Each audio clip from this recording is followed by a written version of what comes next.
we will be recording the session. Those who are not able to join us in person and online, that they can at least have a check and see what we were discussing about. So welcome everyone to this session, Leading by Example, how the humanitarian sector is advancing climate action. My name is Nishani Jaimaha. I am going to be your moderator today. I am the co-lead of the Climate and Environment Charter for Humanitarian Organizations. It's a long acronym, I know. I'm sorry about that. We don't have an acronym. Sorry, it's a long organization name. I'm a part of the secretariat where two people. My co-coordinator, co-lead is Natasha. She's in New York. Just maybe to introduce today's session, we're here today to discuss what the humanitarian sector is doing in terms of climate and environmental action. And we're also working the hardest places, most of us in conflict context, fragile context. So we're trying our very best, and this is an example of what NGOs, civil society are doing at the moment, and part of the Climate Action Accelerators group of work that's been happening. They're also very nice to see they're signatories to the Charter, and the Charter has over 500 signatories ranging from local national organizations, UN agencies, NGOs, Red Cross, Red Crescent societies, to academia and think tanks. So over 150 countries. So really glad to see some of that here as well. Maybe just to head on to the objectives. So we want to basically look at a few things today, that we want to reaffirm that the sector is basically keeping to our commitments. And the Charter also, the Climate and Environment Charter, has two commitments that are the backbone. Commitment one is about looking at building community resilience and our own organization resilience to face impacts of climate change. And that is really very much also part and parcel of the other side of the coin, which is how do we do no harm where we're working and do leave the place where we're at supporting communities in a better state than what we found, hopefully, right? We don't want to add to the burden of the planet and to the people. So how are we doing that? How are we doing no harm? How are we being more environmentally sustainable in the work we're doing? So this is kind of the two main Charter commitments that we're also speaking to here. We're also looking at local action, what's happening on the ground. We'll also look at some of the challenges, and this is really speaking to where we're working in and the context and the crisis settings we're working in, and also other challenges that we have, because the humanitarian sector is having funding cuts. We'll hear more about that in the panel and in our conversations. And then we'll also look at what are some of the benefits, the core benefits. I hear always saying, oh, but you guys are supposed to be, responding and supporting communities and providing assistance, the basic needs. But is it that you should be also looking at your footprint and your carbon accounting? Isn't that too much? And why should we be doing that is the other question we're hearing. So what are those core benefits? We want to find out, are there core benefits? So we'll hear also about that. And then some of the examples that we're seeing organizations on the ground working on, some of the best practice, lessons learned, and of course, opportunity. So without further ado, I'd like to first call upon Jen Melvin from the Department of International Development. This particular session is organized specifically by the Climate Action Accelerator and the Disasters Emergency Committee, DEC for short, and hosted by the LSEs. Thank you very much for having us in here, and it's a beautiful room and it's cool, which is important. Thanks so much. And it's co-organized by the Climate and Environment Charter Secretariat and the Climate Alliance Pakistan.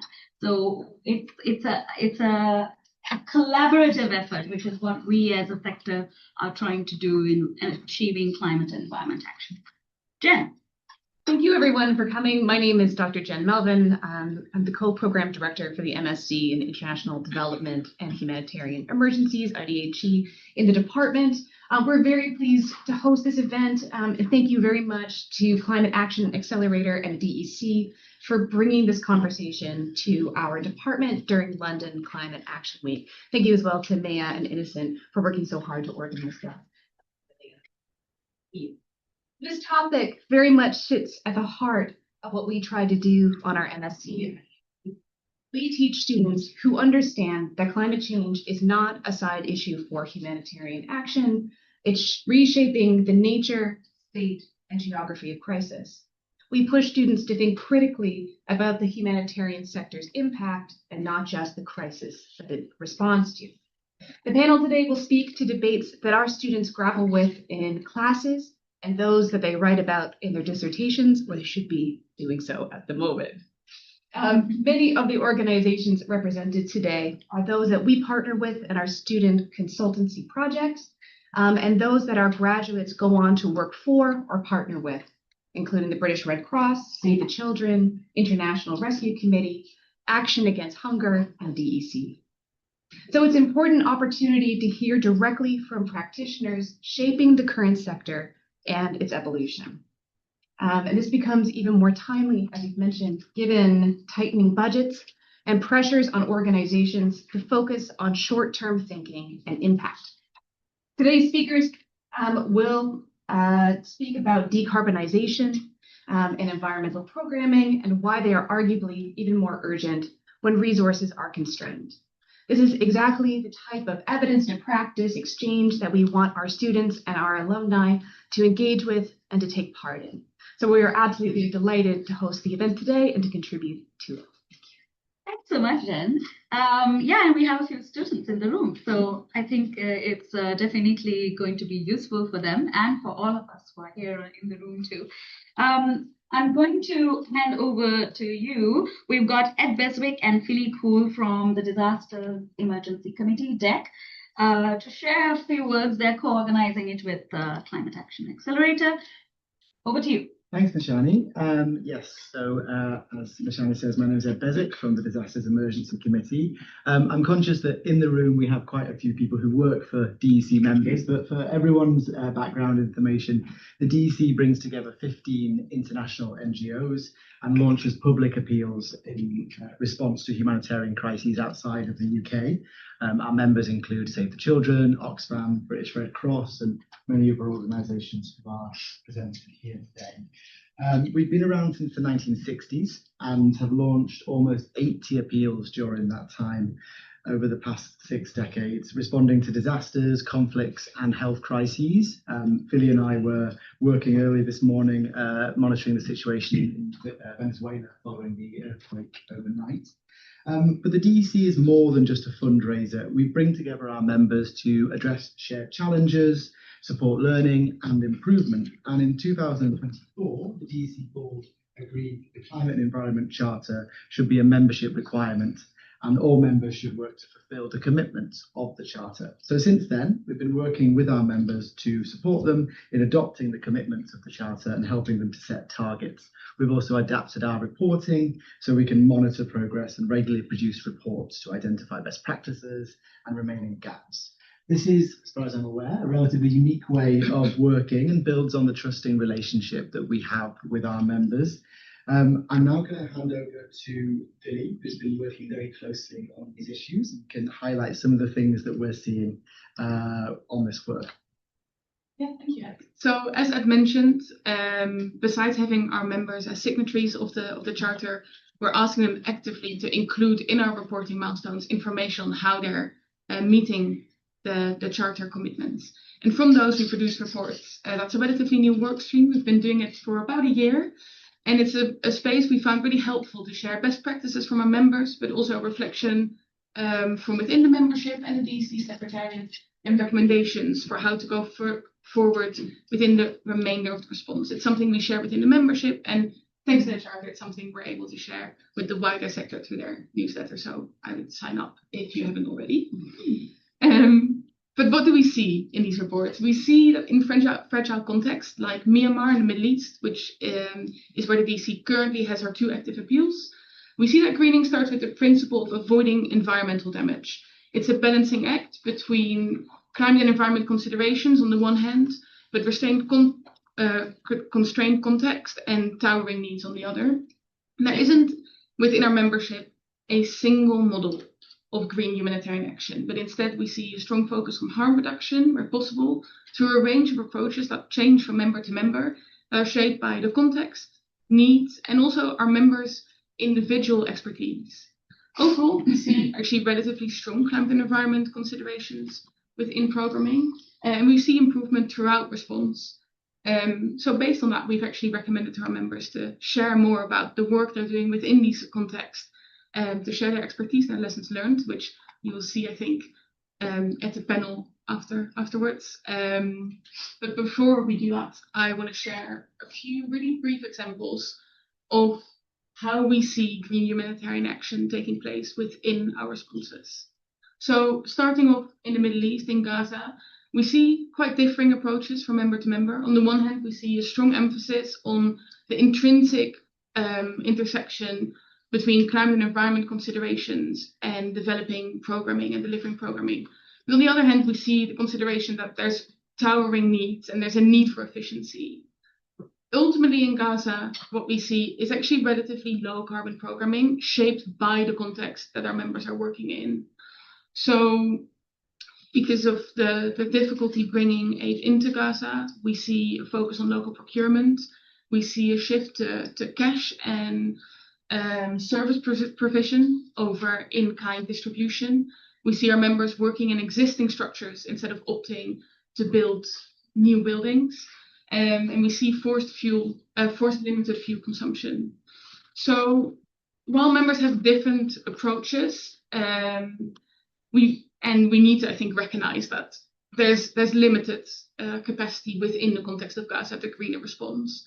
There actually is a very clear connection between efficiency, life-preserving aid, and greener humanitarianism, as we're seeing on the ground in Gaza now. Then in Myanmar, so that's our second ongoing appeal, we've seen a lot of work around solid waste management. In the first 3 months of our response, right after the earthquake, that was an area that we felt and our members felt needed some improvement, especially following from in-kind distribution of items. And we've seen members take very diverse actions to work with this. We've seen sessions held on awareness-raising sessions on solid waste management held with local communities and municipal services. We've seen engagement with local authorities and camp management committees, and we've seen the integration of solid waste management within further livelihood programming. Now we're about just over a year into this response, and we're seeing that members are connecting these areas of work on solid waste management with the really strong pre-existing local aid structures in Myanmar. So we're seeing members hand over local waste management to local communities. We're seeing village cleanup campaigns run by local groups, and we've seen integration of, for example, upcycling work and vocational training. So the commitment, the connection, to refer back to the charter, between commitment 2 on greening, but also commitment 3 on bolstering local leadership, which especially in Myanmar is obviously very important. And also the preparation for a sustainable transition from DEC funded programming to local communities. So I appreciate that's quite a whirlwind tour, but what I want to conclude with is that these contexts show that there are limits to what we can do, especially in such constrained contexts. But a lot is actually possible, and a lot is already happening, especially if we look at intersecting agendas between, for example, between a focus on environmental and climate considerations, localization agenda, and the need for efficiency. We see that there is overlap, there's a synergy between the three. And we also see that progress isn't made from one very specific model or solution. It's the combination of the approaches and the knowledge that our members hold that together contribute to a greener humanitarian system, which I think is an important note as we go into a panel where we'll hear the different, very technical expertise, much more technical than I'm able to offer you from our member organizations.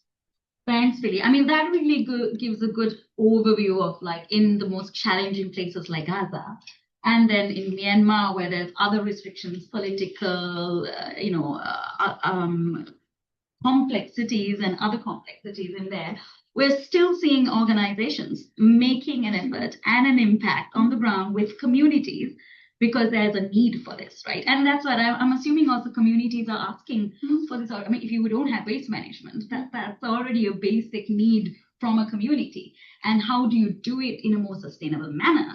That's where then the kind of expertise of the DEC members, the charter signatories, the organizations on the ground, humanitarian actors come in. when there's no infrastructure, and especially I think that's crucial when there is no basic infrastructure on the ground.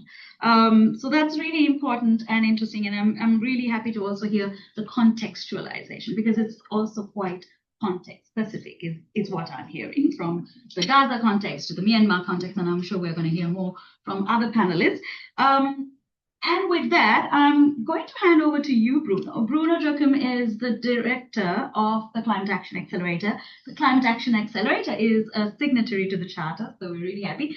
DEC has membership, as mentioned, to the Charter, so we're really bringing, it's a bit of this sharing, lessons learned, exchanges that we're here. So, Bruno, can you maybe set the scene of how we're leading by example? And I think that's kind of what we're showcasing here today, of how the humanitarian sector is actually walking the talk, and how we could walk the talk better, maybe even, right? Okay, over to you. Absolutely, yeah, thank you. So I'll just share a few lines of information on who we are, so that maybe some of you don't know us.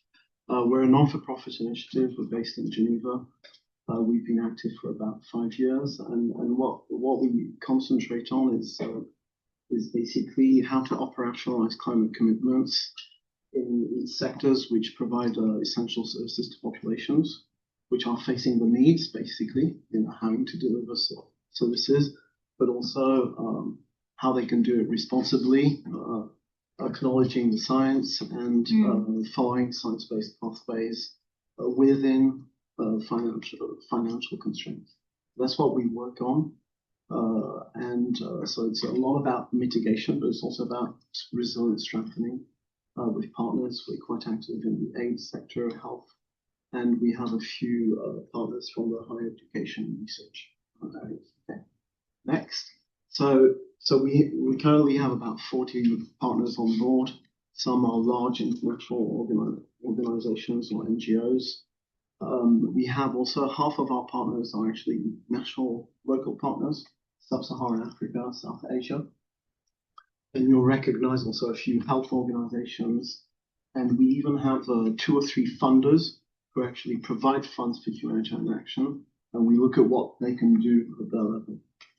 Next. We have what we call an acceleration model, which is quite simple. We have basically a kind of laboratory approach with pilot programs. This is where we test pathways, actions. We have technical projects also with partners. And then from there, what we do is we extract basically lessons, tools, methodologies with the idea of scaling up to more organizations through capability building programs. We work with an open access philosophy, so everything we produce is accessible sooner or later on our website, and we believe it actually contributes to acceleration. And finally, we do a bit of policy engagement, notably with what we call systemic actors, which are usually big funders or big UN agencies, the Red Cross, Red Crescent movements, etc., who really have an influence on this. So just to frame the debate before going into the more technical aspects, but we all know the climate crisis is aggravating. Basically, what's happening is what scientists have been warning of, and we're just following what they're predicting. We do expect at the same time an explosion in humanitarian needs, both geopolitical reasons and climate impacts, and within a context of shrinking of funding, which is real.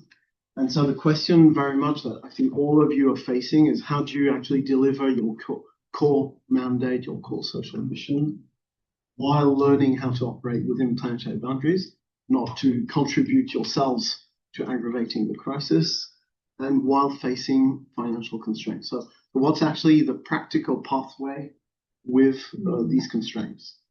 And for us, it's very much about becoming fit for purpose in this context.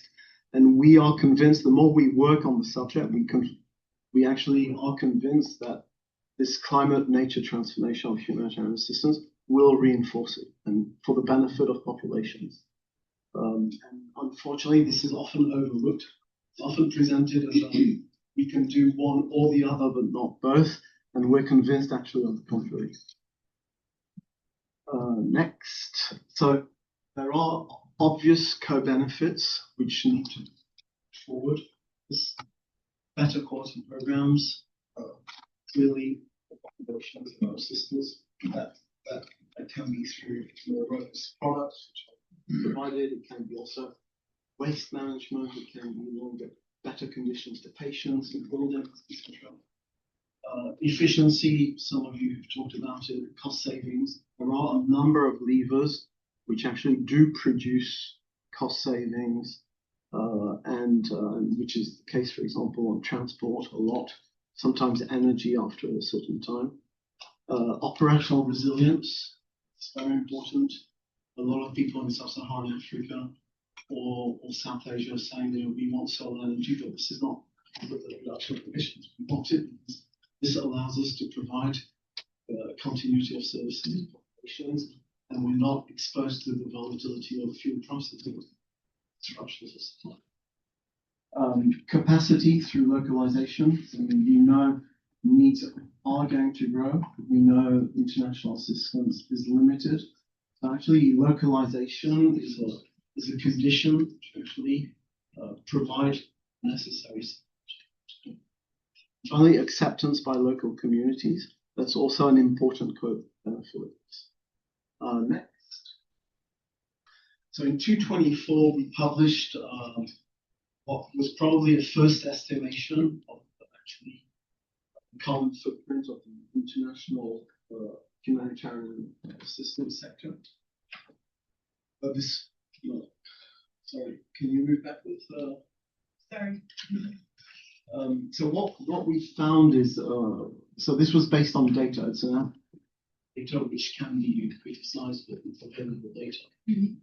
So it has to be taken with a pinch of salt. But what we found is actually about 35 million tons of CO2 produced by the international assistance sector. To give you a reference, it's more than the national. Okay, it's more than the National Health Service, the NHS. Okay, quite significantly more, third more, which represents all public medical facilities in the country. And it would represent a city of about 4.5 million inhabitants in Europe with all its consumption. So everything they buy, etc. So that's more or less what humanitarian assistance represents. It's both quite small when you look at global emissions, but it's also quite big when you look at the size of the sector. Mm-hmm. And what we found is that the carbon intensity of humanitarian activities is actually quite high. It's quite close to the manufacturing sector. And this can be understandable because it's a lot about international deployments and projection of means across borders, etc. So there is a certain logic to it. About a lot comes from obviously purchased goods, services, and then you're going to find freight, travel, energy, etc. Next. If you look at the main activities from where these emissions come from, food and agriculture is the overwhelming majority. It's about half of the sector's contribution, which again, when you know where emissions come from, is quite logical. Food production is intensive and then you're going to have health and nutrition for another quarter, and after, paradoxically, if shelter, NFIs, etc., are much less than actually food, health, and nutrition. Next. So we came up at that moment. We actually provided guidelines, and what we found consistently through our work with other organizations is actually that there were 7 or 8 top solutions which were recurrent from organization to organization, and then you have a lot of other solutions which basically have smaller contributions. So what you find is again it's is quite obvious. It's basically all around energy consumption, switching to renewables by default. The humanitarian sector is still a sector which is heavily reliant on fuel consumption rather than renewables, even though it's changing and there are efforts being made. But it's not yet by default. Obviously, flying less emissive. This is a lot to do about human resource setups. It's a lot to do about international travel, which has absolutely exploded over the last 20 years because of the low cost. So humanitarians have actually changed their practices, and it is a significant contribution. Fleet management, quite obvious. Weight of cars, engines, etc. Depending on your choices, you can have a big difference. Switching in your procurement to low carbon sustainable alternatives. There's a large room for progress here, massive, considering the weight it has, but also privileging suppliers that themselves are actually engaged in decarbonisation efforts. So, simply sometimes for the same product, you choose a supplier who's heavily engaged in decarbonisation efforts, you're going to have a reduction of the footprint for the same item. There's also, and then shift from air freight to maritime. This is critical, it has a big impact. So basically that's where organizations need to concentrate if they want to make a difference. Next. So I just want to talk about procurement. Don't try to read these numbers, etc. But actually, we did an interesting work with the International Federation of the Red Cross, and we found that these are organizations that buy thousands of products. So the big question is always, where do you start, basically? But then when you make an analysis, you see that maybe 20 products make 80% of their procurement. And so suddenly what sounded absolutely impossible becomes much more simple, because what it means, and it's the case for most organizations, if you focus on 20, 30, 40, 50 products, you actually make most of the difference. And this is where you can make priorities working on top items. Next, we'll skip this one. Oh, we don't have the examples. Sorry. Yeah. So okay, I'll just give a few comments here. We actually looked at the top items of the IFRC, and basically we looked at the decarbonisation potential of these items, and depending on the type of item, you actually find pretty important decarbonisation potential. There's been a lot of work made by we worked with the ICRC, the Lausanne Polytechnic School, and we did a repository of actually items. And you find that on things like blankets, hygiene kits, solar lamps, etc. You can sometimes divide the footprint by 2 with better quality products for populations and with less price.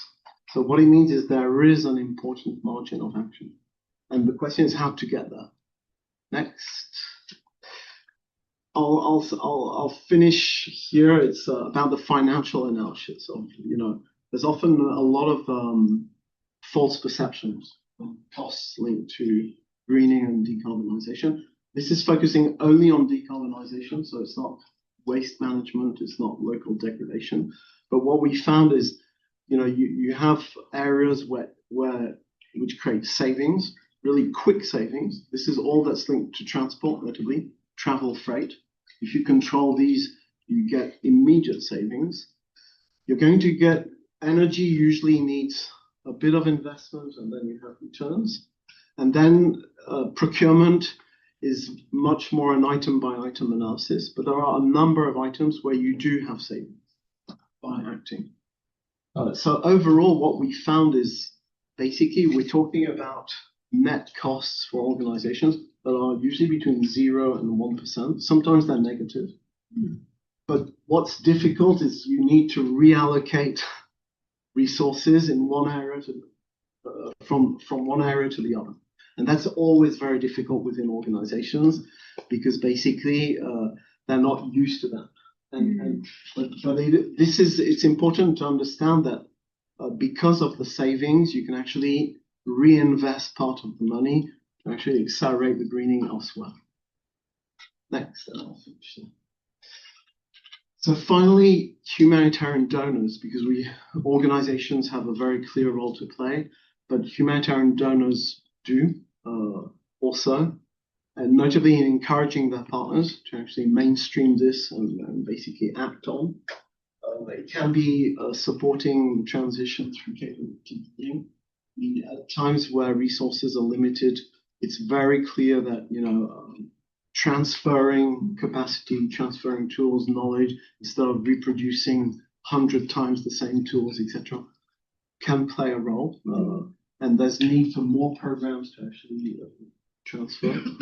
Leading by example, very important, especially for organizations who are, obviously facing the vulnerabilities of populations, who are rightfully focusing on adaptation and resilience, but it's hard to focus on adaptation and resilience if you're not putting in question, your own operating models, which actually, are the origin of the problem, not because of the humanitarians, but like every other actor in society. And then how to shift to climate smart grants and programming, because through funding you can actually support certain types of action versus others, and it can be very instrumental.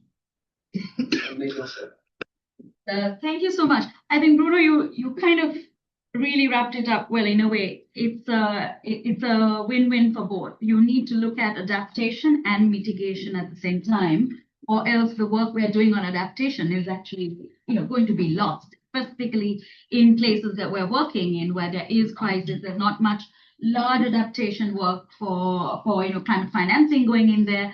The work we're doing could actually do more harm, leave residue, plastics, etc. I mean, the items we're delivering, all that.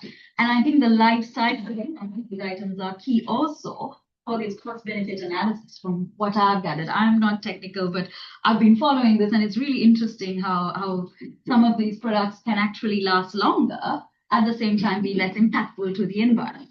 And sometimes we may not think of these kind of operational modalities to really look at this. So we're going to get more insights from our panel. So I'm going to thank you all. Thanks, Jen, again for being here and for hosting us in this space. I hope everyone's okay. We're hearing a little bit of coughing going on. Should we open the door a bit and let a different air in? Thanks so much to Phil, to Ed, to Dec, to being here, and Bruno, thank you very much. We will come back for a round of questions after our panel, because I think there's a lot of intersections that will happen. So I would now like to invite our next panel over. Thank you so much. I'm going to basically sit here. Yeah, it's perfect. And maybe we can push one chair out. Yeah. Maybe here. All right. So this is going to be a slightly more technical, but also with specific examples of what's happening on the ground, what organizations, individual organizations are doing, but also we are going to get some insights that are very relevant to the whole of the sector. So I'd like to first and foremost introduce Adele Perkins. She's the Senior Manager of Green Response of the British Red Cross. Sorry, I have to look at titles. I forget titles. I have bad memory. Goldfish memory. And then we have Anita Rahman online. Anita is a Senior Sustainability and Climate Advisor for International Rescue Committee. Anita, thank you very much for joining us. What time is it for you right now? It's 6:34 and I'm awake and happy to be here. Oh, thank you so much. 6:34 in the morning, my brain will not work now. Thank you so much, Anita. And we've got Jim Ridgwick. He's the Director of Procurement and Supplier Sustainability. Oh, very specific. Okay. From Save the Children, and we'll hear more on that. And Ibrahim Mustafa Chico, climate change and energy expert from Action Against Hunger. And all these organizations are signatories to the Charter and also members of DEC, if I'm not mistaken, and also working closely with Climate Action Accelerator and looking at some of the work they're doing. So without further ado, I have like my first question to you, I think, for all of you rather, is like, you guys have developed in your organization, you have taken the first step to really, look at sustainability and, look at the greening, look at the models that are being, worked on. And you're really becoming ambitious. You've signed the charter, you're committed, you have your own policies, strategies, etc., and roadmaps. Can you kind of take us through your individual organization's roadmap, your journeys, and the key elements of your strategies that you've developed, and maybe looking at also a little bit of solutions, because I think we need to hear about solutions. We've heard about challenges down the line, but solutions and implementing success. So I'm going to start with Adele. You.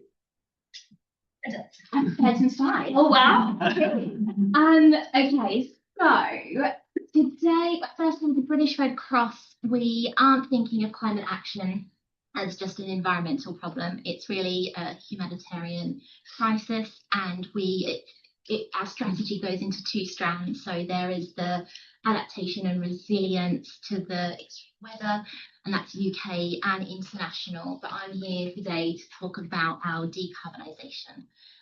There's not lots of slides, it's not going to be death by PowerPoint, but just to sort of give you a flavour, some of the things, and we can get into it a bit more later. Next slide. So here you can see our baseline year is 2019, just before the pandemic. We're looking at 49% reduction by the end of last year. So this is looking at scope 1, 2, and a large subset of scope 3. Predominantly since the pandemic, we've been able to right-size our fleets and buildings. We had quite a few buildings that just weren't being used. We have we've got hybrid working, we've embraced digital technology and that kind of thing. So that's been a small reduction there. We had a big investment in our green energy. So that is renewable electricity and then biogas. So that really reduced our scope 1 and 2 emissions. We first started this green response program. We had a small target, a smaller target of a 70% reduction, scope 1 and 2 by 2030. We achieved that at the end of last year with 75% reduction. Adele, yeah, I'm going to stop you to ask you, can you say what scope 1 and 2 is? Yeah. I'm sorry, I mean, maybe not everybody understands. No, fine. Scope 1 is gas, essentially, and then fuel for the vehicles, gas in the buildings you own and fuel in the cars you own, essentially, operate in. And then scope 2 is electricity that you use in those buildings. And diesel generators kind of fall into scope 1? Yes. Okay, yeah. Good to know. Scope 3, everything else. And then I think there's 15 categories in scope 3. So supply chains, procurement, everything falls under scope 3. Business travel, people driving their own vehicles. You don't own the person's car. Oh, right, okay. Yeah. Right. There's the GHG protocol is fascinating to read. You could study that. So we have it's a 76. I think I lied. I think it's 75%. So I think, really, really good progress. And our next target, once we hit that reduction for scope 1 and 2, is 45% reduction by 2030. So this is in line with the Science Based Targets Initiative, which is around the 45% by 2030. And then our near-term net zero target is 2045. So I think I've sort of just really briefly gone through those, but we've got the working from home, decreased travel. I think especially the cost element of travelling, particularly this year, we just want to think about what we're spending, and just really essential travel is a focus there. A bit later, I think we'll have some time to talk about some of the business cases that we've produced. So LED lighting, there was a 9-month return on investment there. The fleet vehicles, we've got some really heavy ambulances, so can we turn those electric? So that's going to be a future business case. And then the next page. One of the business cases I can talk about later is about waste. So our property team looked at all of the bins that were being picked up, big bins from retail shops, looked that some of them were only half full, half empty, and just where you look. And instead of having it picked up weekly, they could have it fortnightly. So it saved money and it was more efficient, and it helps people focus on what we're throwing out. And then sort of just as a generic thing that we've been looking at is the emissions factors. Each year we can see that they are reducing as the grid becomes more sustainable. So I think relying on just emission factors alone, you're not going to hit net zero, but it's just one of the things that is just sort of contributing to that reduction. And if we've got time later, sustainable retail, we have quite a few charity shops around the UK, and with the rag market failing, we've had to think about being more efficient with that and what we can do. So lots of upcycling, and there is a thing, we call it dog bed man, basically clothes that we can't sell, instead of just putting them in to recycling or end up in landfill, we give them to dog bed man, and he cuts them up and puts them into stuffing for dog beds, which I just think is adorable. And I think there's cat beds as well. So a little bit of money, and as a charity we need to think about how we can look at income as well as reducing our impact.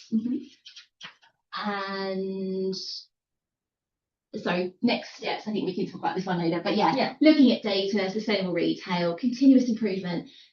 It started really small, and then once we've sort of nailed one thing, what's next? What are the levers that we can pull? What can we focus on? Working really closely with our UK and international teams on the climate, nature-based solutions, all of that kind of thing. And then green responders in the top right, which is just our staff and volunteers, empowering them. We don't have lots of resources, so just handing it over to those people who can hopefully push the agenda and get the smaller changes. Yeah.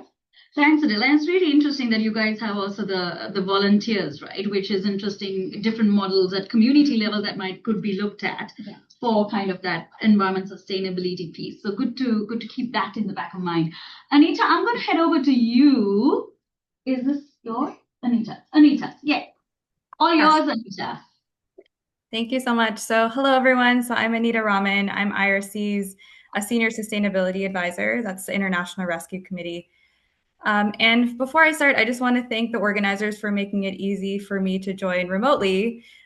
This is really a small example of what we're here to talk about, which is a lower carbon, lower cost, and still effective option of engaging, which is actually what our roadmap is trying to make default. So thank you so much. And as you'll know firsthand, it's hard to talk about climate change in the abstract today. And my understanding is that yesterday was confirmed as the hottest June day in the UK on record, which is timely given that it's Climate Week. And this is actually the kind of disruption that our roadmap is talking about too. And for the communities we serve, this is really a new operating environment that we're learning to navigate. So I'll start with where we are in our journey. So we built our first climate resilience and sustainable operations roadmap in partnership with the Climate Action Accelerator, which was completed in March of this year. And this represents our global operations of over 40 countries, and it's our 10-year roadmap. It was a 12-month process organized around two simple questions. And those are, first, are we able to keep delivering for our clients as climate impacts worsen? And second, are we making the climate and environmental crisis worse, both globally and locally? And central to both questions are our clients, or the people who we serve. And that's really where we started. Because in the places where we work, resilient program delivery and environmental responsibility cannot be separated, and both impact our clients. So when we talk about co-benefits, this is really what we're talking about. And the practical insight is that the operational systems that deliver our program, so the supply chains and energy and transportation, are both the most exposed to climate change and the biggest source of our footprint. And we found specifically 5 hazards that most affect our operations globally, and those are flooding, extreme heat, drought, cyclones and wind, and wildfires. And the convergence of our exposure to climate disruption and our environmental footprint is actually an opportunity, because many of the solutions that protect delivery and the solutions that reduce harm are many times the same. And to answer that question of really, are we still able to deliver? We sourced it through a staff survey and a solutions workshop on the intensity and impact of climate events on our program delivery. and then cross-check this against an independent global hazard exposure data set. And 9 in 10 of our operations staff told us that climate change is disrupting their ability to deliver goods and services. We logged around 150 specific disruptions, for example, flooding, blocking access, and destroying supply routes, forcing emergency procurement, wildfires closing US offices, and driving a surge demand during refugee arrivals. And so, in other words, this roadmap is really grounded in lived and corroborated experience and validated by external data. So we can go to the next slide. In terms of what's actually in the roadmap, so with the Accelerator, we identified 30 solutions, and some of these may look familiar to what Bruno just presented. And then we really prioritized down to 20 solutions, as well as 30 priority projects for the next 3 fiscal years. Although this is a 10-year roadmap, so we also built in medium-term and long-term goals for projects. And we narrowed in on 8 operational domains. So those are procurement, freight, buildings and energy, waste, fleet, travel, climate risk and resilience, and then cross-cutting coordination that holds it all together.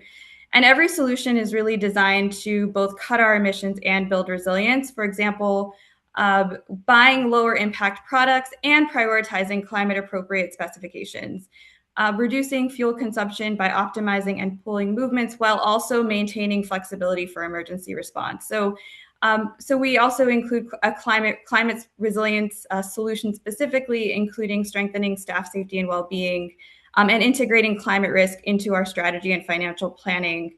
And then on the coordination side, really embedding climate into our strategic action plans. And then to be honest about where we are on the maturity scale, we're really at this foundational stage. So we just finished our roadmap. We have our first emissions estimate. And this really tells us the shape of the problem because it was really important for us to be directionally accurate versus falsely precise. And for those of you who are really early in this journey, we weren't really ready to get so specific about the emissions of specific humanitarian products, for example, but we'll get to that stage. It was really important for us to know what is the shape of the problem to begin. And so we know at this point that 3/4 of our emissions sit within our supply chain and our partner subawards. And this indirect supply chain emphasis is generally commonly the biggest chunk for organizations, not just in our sector, but beyond that. So this really told us that our priorities were pointed in the right direction. And so we know that our direction is set and precision is going to come over time. And so we can move to the next slide. So I want to name 3 specific success factors because how we did this matters just as much as what we did. So the first is that we had over 400 staff across every region and department, from our country programs to our resettlement programs, participate and contribute to this directly through surveys, workshops, and consultations. So this was not a backroom, top-down roadmap written by me and the CEO just to sound good externally. This was actually a very intentional and bottom-up roadmap. So we partnered with the Accelerator, who brought in sector-wide expertise, along with 5 other external groups, including from academia, from law firms, and private sector, who really helped us shape it.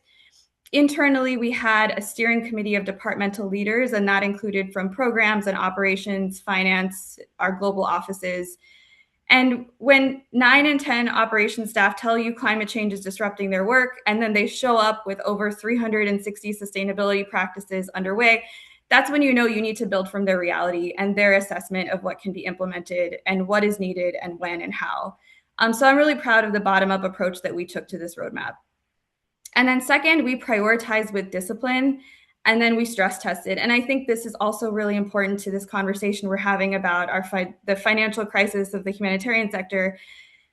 So the solutions were ranked by impact. So we looked at the emissions impact, and then we also looked at the emissions and the resilience impact. So this was from our staff surveys and cross-checked against legal and compliance urgency. And then we looked at these enablers. So how do we actually make these solutions stick globally? And we chose those based on feasibility and impact, compliance, directionality. So this is both legal and donor compliance, as well as how these solutions and enablers integrate into existing departmental work plans. So in other words, what are the low-hanging fruit that we can address now? And then these priority projects, so the 30 that we're starting with, are cost neutral ones first. And I'll talk about what that means. And then we stress tested it against all of our real work plans and cost, which is really important because that's the credibility test. Can you actually achieve this? So our roadmap is a North Star, but when it really comes to implementing these enablers, we didn't just want a wish list. We really wanted something we knew that our teams could actually do. And then the third, the finding that was the most important for us is that the solutions are largely already known. So I already mentioned that we already have 360 examples of sustainability actions happening across country programs. And I suspect that's true for many of our organizations. We have solar local procurement, pre-positioning, air to sea freight distributed across our organizations. But what was really missing for us isn't the what, it was the enablers. So the policies and the tools, the procurement pathways, the governance that turn these good ideas already happening into a default way that we work. And that's why 30 of our priority projects are enablers. So we're not really reinventing, we're just embedding. Anita, we're going to cut you up for a bit now because we're on time, so we need to move. We come back to some of those missing pieces and enablers because we have a few other questions further down. So thanks a lot. And it's really interesting to see kind of, how it approaches community focus and your solutions and your problems are almost, your solutions for delivery and for your environment sustainability are the same, which is really interesting to hear. And we'll hear more of that. Jim, I'm going to turn over to you from Save the Children. Great. Hi, everyone. Yes, I'm the procurement person in the room. So I'm going to sort of focus on one particular area. And we heard from Bruno how much of the emissions from any organizations relate to procurement and and the purchase goods and services. But I would also say procurement has an influence on the utility providers we use, how easy we make solarization. And, with good procurement planning, you can transition more easily from air freight to marine. So we kind of touch a lot of this agenda. So if you go to the next slide, please, Samantha. I'll try and be quite quick. So Save the Children International is doing a huge amount programmatically and advocacy-wise. Obviously, climate change is a child rights issue as we see it, but I'm going to focus more on the operational side. So not just how we're looking to engage with the suppliers, but for our offices, but also our programs. We spend about £300 million a year on suppliers, and like many organisations in the room, that will actually be your biggest financial budget line. So that comes with a lot of influence. So the procurement processes can have quite an influence on what the priorities are. So like most INGOs, there's a good proportion of our footprint is through that private sector, corporates and businesses. So this program that we embarked on was really having rolled out a supplier sustainability policy, which was quite compliance heavy, setting our expectations. We wanted to move more to what's the impact here? Let's turn to a bit more impact. So we created this supplier sustainability impact program, which was really focusing on supporting our suppliers to decarbonize. And the key point to get your head around here is just like, I think it's pretty obvious for all the INGOs in the room, but the sort of suppliers we're dealing with are not the big ones headquartered around where we are now. They're local, national suppliers where all the action's happening. So absolutely 90% of our spending is happening locally in the countries where we're running 1,500 programs at any one time. So if you think about what those businesses look like, that will help see what this program looks like. So if we could go to the next slide, Samantha. I'm going to go quite quickly. So prioritization is key. It's so fragmented when we look at emissions, not just around scope 1, 2, and 3, but certainly when we look at our suppliers, we have like 20,000 suppliers. So we can't engage with all of them. As Bruno alluded to, there are some consolidation within that. So for us, that led to about 350 suppliers making up a decent percentage of our total scope 3.1 emissions. So if we could go to the next slide. So we then clustered that around countries, a wave 1 and a wave 2, and engage centrally, globally, those countries to do all the hard work with their own suppliers. They knew their suppliers, and ultimately the output of all of this, and again, it's not rocket science, was an improvement plan. Okay. Now, it wasn't just around emissions, it was across social and environmental sustainability. And that's a really important point. But you can see the countries, these are the countries where Save the Children is doing most of its programming. We've got big supply chain teams and big programmatic teams. And we pinpointed the suppliers that were as seen by us as the highest sustainability risk. Yes, based on emissions, but also other factors as well. So that led us targeting about 350 suppliers, making up about 27% of our emissions. Okay, next slide. So what that really looked like is that it was some very basic e-learning that we put on Disaster Ready, which is a public platform, to help build a bit of capacity and understanding what we're asking for here. And that was not just around environmental, it was also ethics and adult and children safeguarding. We asked them to do improvement plans, and then we provided some degree of support. The intention was to do a lot more, but then funding issues kind of hit. But nonetheless, we achieved about 100 improvement plans so far. So that's quite good progress. And then if I go to the final slide, this is kind of what it looks like. Again, I'm not professing this is like rocket science. It's quite basic, but ultimately by asking the question to suppliers, it says that this is important to us. It's important to our sector. It's important to our donors. We give them resources to do it, and then let them tell us what they're doing in these areas, and also what improvements they plan to make. Now you can see emissions are there, and I can talk more about what success we had with asking those sorts of suppliers whether they're baselining their emissions, but that was we can talk about that later. We'll definitely come back to that. I mean, I take away two things from this. One is that by doing this, you're really supporting that local suppliers or national suppliers to also be more sustainable, which means in turn, others who are procuring from them are also getting a much more better product, perhaps. If I may, that training was very much positioned to them as businesses to say, look, if you want to increase your revenue, increase your profits, this is what you need to know that's important to us and our sector and our donors. Yeah. So it's very much laying it out like what's in it for them, rather than compliance. Exactly. So hopefully they can grow and be successful. Absolutely. Which is bringing money into the local community. Yeah. We'll definitely come back to that. I'm sure people in the room want to also. Ibrahim, Yes. Over to you on Action Against Hunger and what your roadmap and what your journey has been like. Thank you. First of all, I want to talk a bit about Action Against Hunger for those who don't know us, maybe in the UK. We were founded in 1979 in France. We have now 7 HQs, working in 56 countries, helping 26 million people.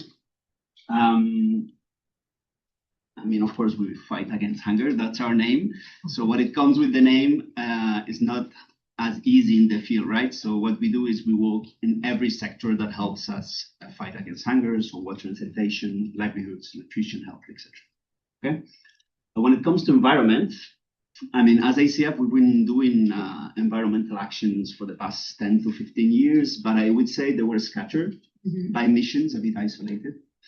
Our commitment started in 2022 when we signed the Climate and Environmental Charter, and then we decided in 2023 to create our carbon footprint reduction plan, which is an ambitious name for a plan that has 98 concrete reduction measures, right? It's across 6 operational domains, but for us what was complicated, and I will come to that after, is not only to create the plan, right? Because we're talking some of us are HQ people, right? But we know the action happens in the field, right? So what we need is missions to believe into that and basically to create their own reduction plans, right? And to decide which of these 98 concrete measures they wanted to, they were able to put in place and they wanted to be in place, right? We also calculated our carbon footprint. Our baseline was 2023. 60,000 tons of CO2 in 2023. We managed to reduce to 56,000 in 2025. It's a bit of a less ambitious number than the British Red Cross, but we're doing our job. So 6.7 reduction in 2 years, and our target is 30% of reduction by 2030. Next. So as I was telling you, right? We work as ACF Spain. We work in 18 countries. Each country has to have a reduction plan. So out of these 98, they choose which measures they seem to be more feasible. Usually we ask about 15 to 20 to be chosen because we need to be realistic. And what Bruno was mentioning, they need to focus on some of the areas, right? They cannot go for all the scopes. In all of them, on almost all of them, energy emerged as one of the highest priority areas of action. Solarizing our offices and our warehouses became one of the practical ways to reduce emissions. And again, as you were saying, Bruno, I think we also need to give example. I mean, programs, we need to solarize our programs and we need to support communities through solarizing as well. But I think we need to apply the lessons to ourselves because sometimes we don't.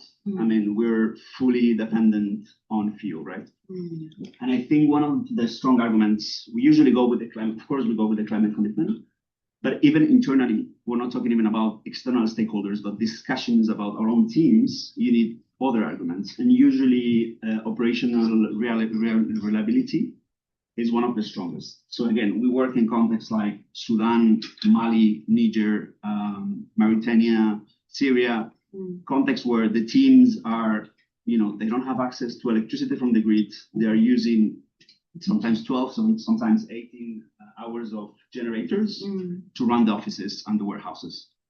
And that can be changed, right?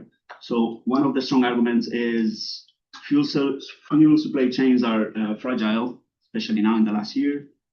In conflict settings, solar can be often the most reliable option. And then a very strong argument for our teams. And also cost efficiency. I mean, we can say when we run the calculations, we could say a 3 to 4 year payback periods when we solarize our own premises, right? So usually it's a strong argument because, investment, the cost of investment, the initial one is a bit high when you come to solar. But then if you run the calculations, you see that in 3 years, you will have return your investment, right? Yeah. Yes, it is. Sorry. So I jumped a bit into the tool, but it's fine. I mean, one of the barriers that we found when it comes to solarizing is the teams didn't have the capacity nor the knowledge or the tools to implement. So what we decided was to create a very simple tool. I mean, the aim was to create a simple tool. I hope we achieve that can allow us team to precisely what we were mentioning before.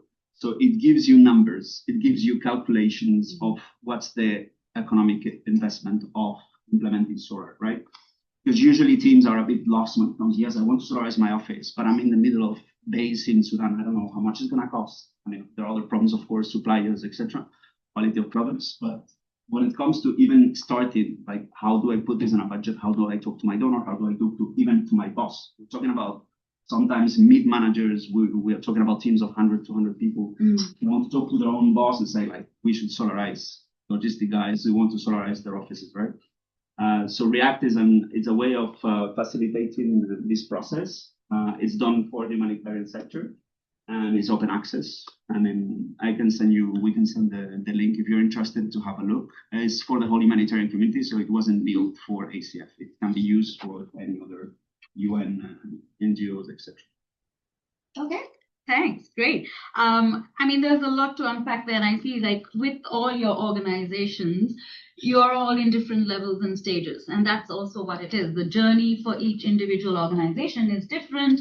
It is context specific in countries you're working in, like Syria, Mali, or, looking at the procurement and the suppliers, etc. So I think that's also something to keep in mind for organizations who are also looking at starting their journey. It doesn't have to be the same ambitious level of that, but trying to reach where we can go and improve as we go along. And that's, I think, crucial to start somewhere. Adela, I'm going to go to you a little. We were talking about the cost benefit analysis and we came to that a few times. Would you be able to let us know what are some of those solutions that have been implementing in terms of that cost benefit? You alluded to some of them and kind of, how have you been building the business case? Because you mentioned about the business case to your own teams. How have you been building business cases? I don't know, is it to your leadership or is it to your donors?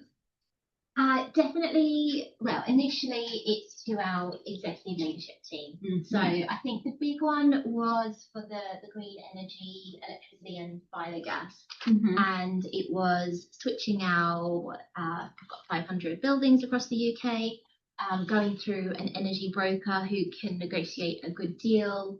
And it was a little bit more going for the green energy option than the standard full class energy. But we're going to see about £5 million saving between last year and 2030. So huge saving. And there was the green aspect as well. So I think having that cost and green within the business case was just a no-brainer. Yeah. I hate to say it, but low-hanging fruit. But so that was a big one. Our LED lights. So we had to have a team of engineers going into each of the buildings, putting in LED lights. For the retail shops, they had to close for a day or two, which would be a loss of income. But with that, there was a 9-month return on investment there. So, and looking at the energy bills, you can see the month that they were installed, 60 to 70% reduction in kilowatt usage for that property, so as LED lights are there. So yeah, efficiency, reduction in the actual usage and the energy. Similar with smart meters, we're installing those across the building estate. Not as big of a payback, but I think one of the things that we would like to do with that Green Responders Network is hand it back over to people. If you've got a smart meter in your building, have a look at it and think you've got the windows open and the air conditioning on. How can you reduce it? It's not only going to save us money, but also carbon. So I think that would be a focus going forward. Good. I'll come back to you on some, because I think we need to maybe hear again from. So I think International Rescue Committee and ACF also has been kind of looking at that footprint of operations we heard from earlier. But Anita and Ibrahim, and first I'll go to you, Anita. How do you expect your roadmap to impact positively the capacity to deliver operations? Because that's also, your operational capacity is important, but then also to maintain and improve the quality of your response. And how does this kind of the work you're doing kind of speak to both of that? Over to you, Anita. Thank you. So the finding at the heart of our roadmap really is that sustainability and resilience and efficiency and localization reinforce each other. And we've heard this actually many times so far today, so I won't go into it too deeply. But we know that solar isn't just cleaner. We know that it's backup power that keeps health facilities running during an outage. It lowers energy costs. It matters when fuel prices are fluctuating, as was just mentioned. And this isn't theoretical for us either. When we've surveyed our country programs, we've found that 65% already had at least one solar installation. So teams are already discovering this dual benefit out of operational necessity. So running a solar-powered cold chain isn't just a carbon story. It's actually keeping vaccines and medical supplies viable for IRC and for the people who we serve. So how does working to reduce our environmental footprint concretely improve the quality of our response? So in a couple ways. One is one that we don't often think about, which is that enabling climate action actually saves time. So it's actually really cheaper and faster to build climate considerations in at the start rather than trying to retrofit them in later. And so we're flipping the conversation from how much does this cost to actually how much staff time does this save.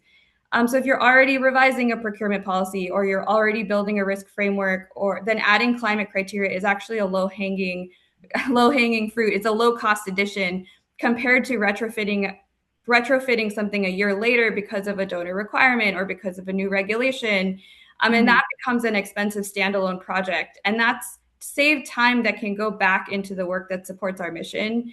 And so that's why every department at IRC is actually finding those linkages in their own work plans between work that they've already planned and where they can actually insert climate into those work plans because it saves time. And then, of course, like leaner operations. So take our fleet, it's 8% of our footprint. And it's a clear case where the greener choice is the better operational one because of what's already been mentioned about fuel. And so right-sizing our vehicles to what each job needs and pooling movements and training staff in eco-driving, it cuts fuel use and emissions, and we cut running costs at the same time. So there's this delivery benefit that matters, which is that a leaner and better managed fleet means more vehicles are available when an emergency hits and we need to move fast. And then third is better and more consistent decisions. So we're building things like price flexibility thresholds and sustainability weighting into procurement policies and SOPs and guides, so that the good climate and cost choice is the easy default and it's not an individual act. So these consistent decisions. And then the last thing, of course, is localization. So investing in local suppliers, in local renewable energy, that's a greener footprint, but that's also just a more locally led response, and they pull in the same direction. So thanks. Yeah, I mean, that really makes sense. Like I'm hearing this from all of you. And Ibrahim, what Yes. about action against hunger? I have two very nice examples. I don't know if I have time to tell both. I will start with the one, and we can say back. So the first one is in Colombia. We had a bit of funding to solarize, and we decided to work with another organization because, again, we're not just trying to solarize, we're trying to help other organizations. So we work with Doctors of the World. They have a very nice program actually in Colombia, where they go and provide health services in remote villages that are only accessible by river. So they cannot go by road. So they need to take a boat for a few hours. And they were bringing with them, because of course the areas they're visiting, they have no electricity. So they were bringing the generator and the fuel. We're talking like big deposits, right? And we just saw that. And I think it's just, it's something you do out of routine, like you don't think of other options. So we talked to them and we said, listen, we can try to do this pilot where we try to replace your generator and your fuel by solar. There is these systems that are portable that can be displayed. So we replaced a couple of them to see, basically to test if it worked. And when we discussed with them, so we did, of course, an assessment after, and they were very happy. Not only them, but also the communities. Three reasons. Of course, climate commitment, but as well, they were able to provide healthcare for with electricity with longer time. So before they were being, a bit not using it as much, but when they started using the panels, they were able to provide electricity for 10 hours for their own clinic. While with the generator, it was like 4 hours, maybe at night, only when there was, they wanted to save some money with the generator. With the solar, they had electricity all the time. The quality of the service was improved. They had light, they have the fans. We're talking about very hot areas. Patients were happier. They were able to provide, before they were writing things on hand and then passing it on the computer, they were able to write the reports directly. So the quality of the service was improved, and the population was very happy, and the teams were very happy. And the successful story is now they had a fleet of 15 generators. They decided to replace all of them by the systems by themselves with their own money. Okay. So, I mean, this is really talks to collaboration. I mean, it wasn't even your own project, but you were looking at what was going on, going, this can change. We can see what alternative options are. And that's really, that talks also to how do you work together in partnership to improve that society and communities that you're all serving, right? Yeah, and I want to go to you, Jim, now to just kind of, we've been hearing quite a few examples. What are your maybe biggest challenges and gaps, but also what are the recommendations you have to others who want to, and maybe even, a few here in the room, kind of what are your, what would you see, what would the influential practice be for suppliers and for others to kind of improve?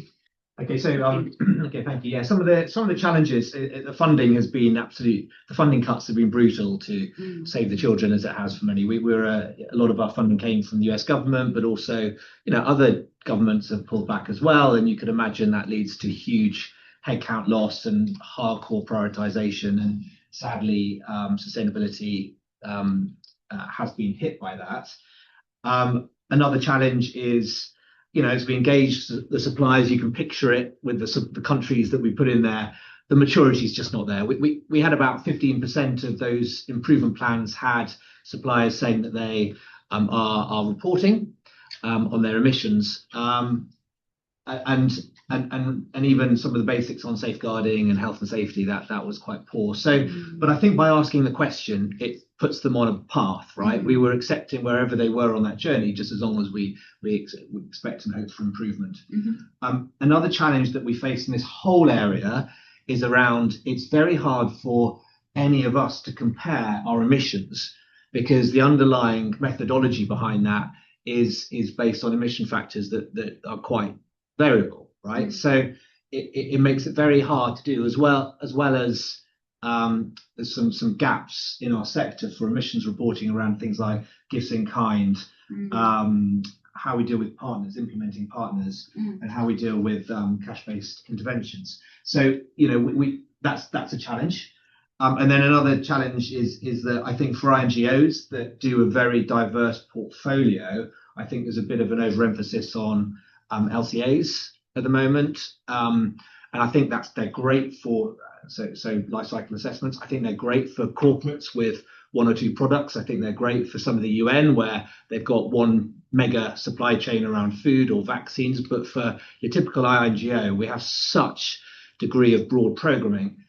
It's not adding much value. So those are some of the challenges. I think the recommendations are, on the funding side, it's around trying, if you haven't got dedicated people to do this stuff, you need to find a way to mainstream. And we've built a lot of that program into the core of our processes. So my 500 people that do procurement do this day in, day out, because it's in the procedures, right?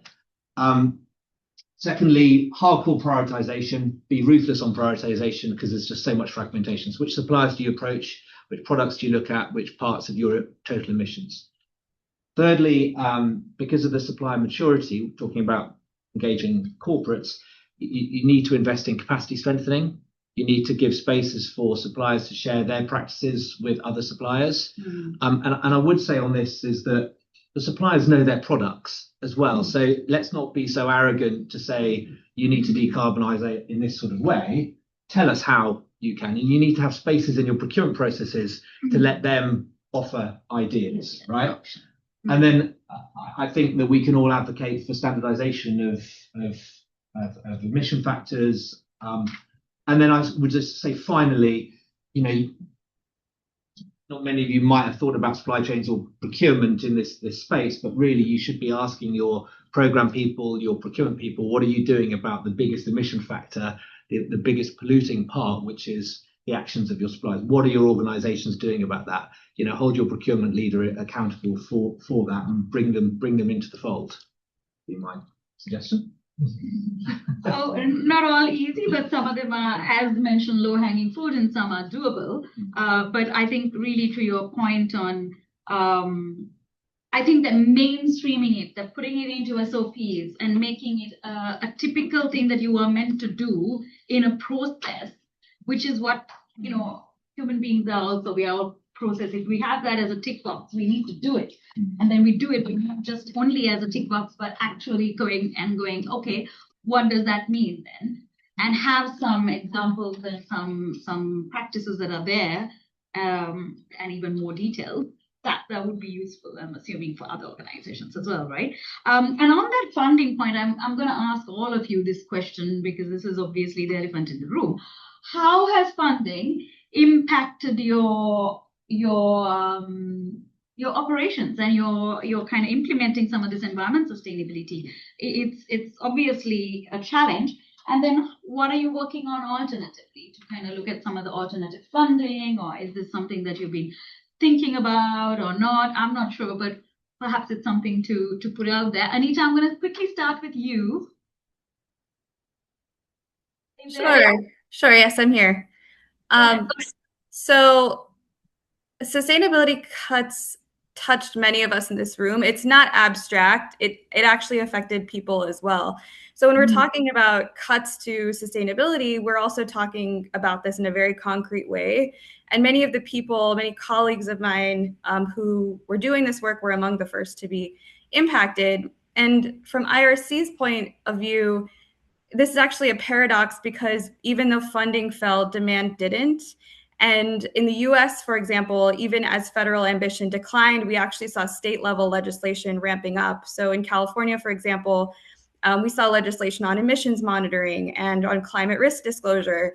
And then as sectors, and then in our sector, we saw sector-wide groups like humanitarian groups on supply chain and coordinating bodies calling for more ambition on sustainable supply chains, not less. So it's interesting that we're kind of being pulled in these two different directions where we have kind of rising expectations and compliance pressure, but fewer resources to meet them. And our response at IRC, and this is what our roadmap is really for, is to narrow and get hyper specific about what we're doing. And that's why we have such rigorous prioritization criteria, and we're being very real about what we're able to do. So in the near term, we're protecting our ambition, working on that low-hanging fruit that has a big impact. And I really liked your point, Nishani, about building it into our behavior as human beings, and getting every department to take ownership, to look at its own work plan and to see where climate fits. And then to the point about catalytic donors, that really matters enormously because our roadmap exists because CETA funded it with an explicit vision for climate action in the sector. And what was really unique about this work was that it was an anticipatory action grant that made it possible. And their vision for resilience and anticipatory action in the sector is exactly the kind of forward-looking support that this moment calls for.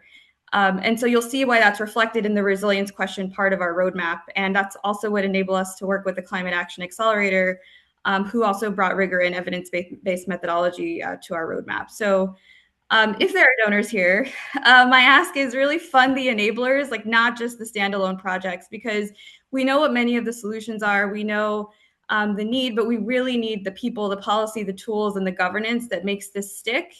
And the flexible funding to bring in climate early, because when it's less expensive, and it's more expensive to retrofit it later. So these are specific things that have impacted IRC, but as well as some solutions that we've adopted. Thanks. I mean, that is crucial, that co-funding, and we keep saying this not just for, we talk about co-funding to build systems, your governance, your structures in place to make sure that we're better fit for purpose, and especially with the climate crisis and increasing pressures on responding. Ibrahim? Yes. I think it's a bit easier for me because when it comes to energy, you can always play the card of the cost efficiency, even to donors. What is not easy? I'm sorry, I'm going to ask you, what is the not easy card? The not easy is, you mean regarding environment or energy? Just in general, in the work of environment sustainability, energy is one of it. But what about the rest of it? What is the harder one to? I mean, again, I think I agree as well with the team discussing with the team, because even at field level, they feel sometimes environment cannot be the priority. So I think the first step is always convincing your own teams, because they are the ones that are going to advocate to those communities, stakeholders, donors, etc., authorities. So I think working with the teams is very important, so they actually believe in that. Yeah. Because otherwise, I mean, it can be done, right? So there are many of the measures that doesn't require that much of an investment. Yeah. So they're gonna still be implemented, but it's a bit deprioritized. It's a classic with environment. When it comes to energy, we're also looking into public and private partnerships as well. Oh, okay. Yeah, trying to bring in private companies, because it's also, I mean, energy has the ability of bring also the private sector, right? Exactly. And this is in the countries you're working in, very specific country context. It's country context. Okay. Yes. It's more in the mission level. Okay. Well, that's a good start. And that public-private partnership, and we have two maybe public sector here, private sector here to kind of maybe hear feedback from them on what they're doing. Perhaps like these ideas are useful. Over to you then. So definitely cut cost and expense, but I think the other thing potentially that we could look more at is innovative finance linked into it. So there's a whole host of finance initiatives linked to it, and the British Red Cross are looking into some of those. Potentially looking at nature-based solutions, carbon offset credit. Not sure if it's a thing where we could increase our income, but I think it's definitely worth dipping our toe in and having a little bit of a look on that retail side of our business. If we are I'm going to say young people, you know, maybe they want to be more sustainable, but it's what people say is like, donate your clothes here, buy from us, get rid of fast, you know, that could potentially grow our income, which can give us more money to help more people affected by the climate crisis. So yeah, balancing linked to climate and environment. Okay. Yeah, so I mean, as I said, they've been pretty brutal for us. But you know, but climate finance funding has grown. I mean, it's a great growth area for our sector. We're doing about $400 million of programming in climate related areas, and a lot of that is around education, as you can imagine. And then, you know, as Anita was referring to, we get a lot of requests from all donors around what are you doing more from a sort of a compliance perspective, and we've got to have an answer to these things. But then when it comes to really bedding it in across our 14,000 staff in countries, you know, it really does require, I'm afraid to say, some degree of oversight and funding of roles at a headquarters or a global teams level. You can't just throw it over the fence to a country and say, you know, be an expert overnight and go and work with your stakeholders to transform. And that's where you ask about what the impacts of the funding cuts are. So I talked about, you know, at the moment I'm sitting on over 100 fantastic supplier improvement plans, brilliant, but there's no one following up with those suppliers because we don't have funding. We've lost the funding, which was actually from private sector originally. We've lost the funding, so we can't go and follow up and support suppliers. We can't bring together the workshops. We can't do the collaboration that we really would have wanted to bring them along the way. And sadly, nothing comes from nothing. You know, you kind of get what you pay for. You know, my team are trying to do a lot of it on the side of the desk because they care about this stuff. But you know, that's where the hole is. And then my question, and I see Bruno giving my suggestion or a question is there possibilities if it's a country context and you have the suppliers the plans, then you know these two suppliers are the ones we should be going. Is there a way to kind of get together with other agencies who are also working on the ground and say, can we do a workshop with them to kind of see where it can go? I don't know, it's a collaborative effort, but perhaps things to think about. Yeah, you have done the background work already, which is already a lot. But already, you know, even in our countries, we've got resource constraints, right? And so we're asking them to keep an eye out for safeguarding, keep an eye out for dual use, keep an eye out for Chinese telecommunications equipment for terrorism financing. There's so many things to juggle, then to throw this on top, let alone kind of what our partners are doing. So it's just really, really hard. And I think that's where, I'd say mainstreaming it, but also just getting funding. And I mean, one other point is I do think it's going to come back. Yeah. Right. And so I think Cycle. You know it will. The funding donors will start building it in, and there will be money back in this area for the proper roles to drive the agenda. And I just hope that happens quickly. And what can we do to accelerate that? I think is a key question. Fingers crossed on that one. And maybe this is something for DEC to think about in your kind of funding modalities to look at. Okay, what is there already existing within your membership that they've done, but they're finding things are stuck perhaps. I don't know, these are my top of the solution ideas. I'm going to quickly, Bruno, but I'm going to want to open up a little bit to questions. Those who have questions online, please do put it in the chat and Sam will pull them out for speakers. If you have a specific question to the specific speaker, please do mention that. But Bruno, go ahead and then think about your questions. I'd like to react to just a few things that were said before the funding and other aspects too. I think there's what we see with our partners is you have really different attitudes in organizations when facing this funding crisis. You have some organizations which are basically dismantling climate and environment setups. And in the same situation, you have some organizations which are accelerating the deployment of solutions that come with cost savings or are financially neutral. And I think this should leave space for reflection because there are different choices possible. And it's a lot of question of leadership. And I think we have to be careful, collectively, not to be too much on we need external finance all the time to be able to do things, because it tends to, in a way, de-responsibilize the margins of maneuver of leaderships in their organizations. So that's maybe a first thing. Second thing is, yes, there's a funding crisis, which is brutal, -40, -50%, etc. But it's even more brutal when you consider the inflation of course that comes on top, which is a lot linked to dependency on energy costs and fossil fuels and variability.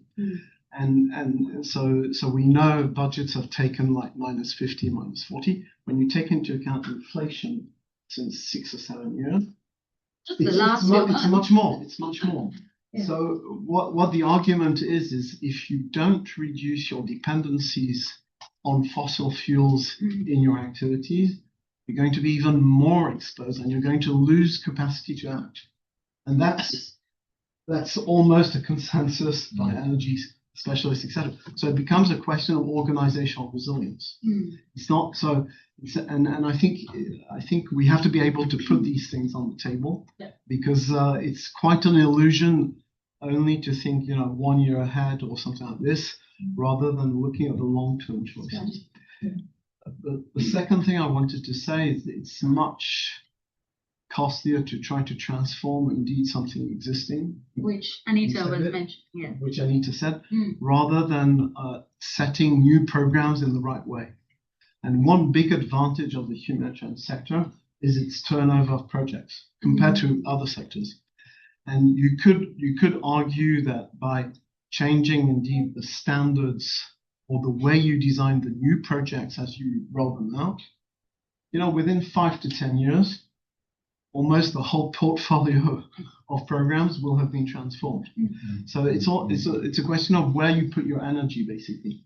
And here what we see is that there are still huge problems inside organizations to scale up, because some of the procedures internally are basically making it more complicated.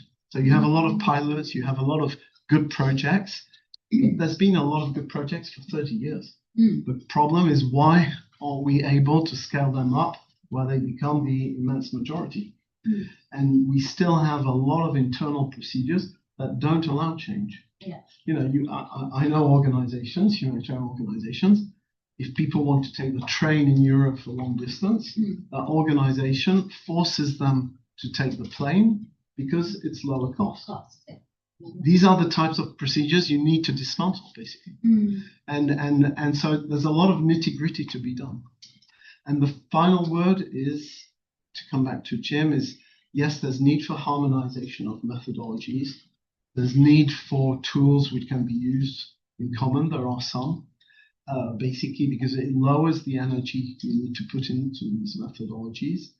And we have to be careful in the I think humanitarians needs to be principle-based in their action, but also on the environment and climate, and not to be tempted by, what we see sometimes as bad practices in the corporate world, like, eliminating part of your activity from the perimeter or things like this.